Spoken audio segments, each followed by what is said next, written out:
Welcome back to another episode of The Power of Color.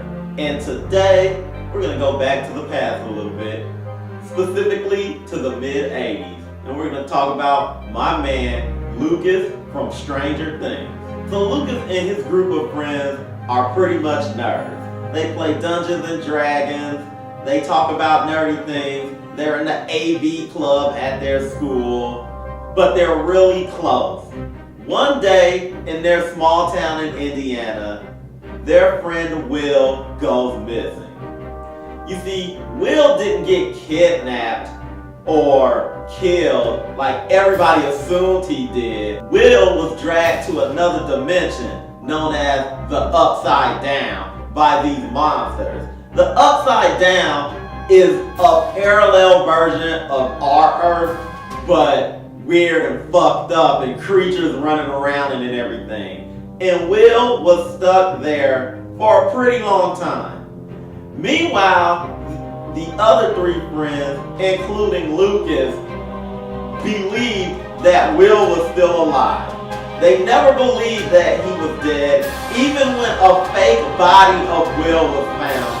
And Lucas in particular was ever so determined to find Will, or at the very least find out what happened to him. So much so that when 11 comes along and threatens to tear the group apart, Lucas decides on his own he is going to find Will, even if it meant not teaming up with the rest of his friends.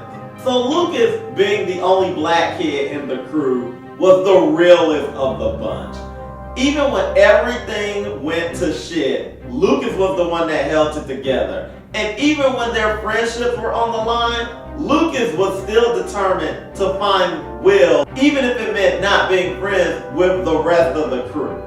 When Lucas went out on his own, he didn't just go out without a plan. He made up his own little weapons, he got prepared. Lucas was ready for war, or at least his version of war. But regardless, he was ever determined to help his friend. In season 2, a new girl named Jessie comes to town.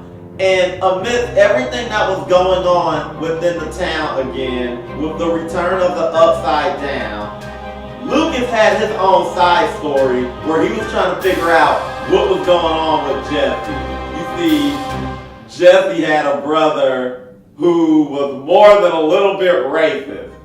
And it turns out their home life wasn't the greatest, which is where the racism was stemming from. At the end of the day, even with inner turmoil within his group of friends, even with the addition of new friends like 11 and Jessie, Lucas always stayed down for the crew, even at times when he shouldn't have been. That'll do it for another episode of The Power of Color. Be back every day for the month of February, where we will look at more black characters within science fiction and fantasy. And until next time, peace.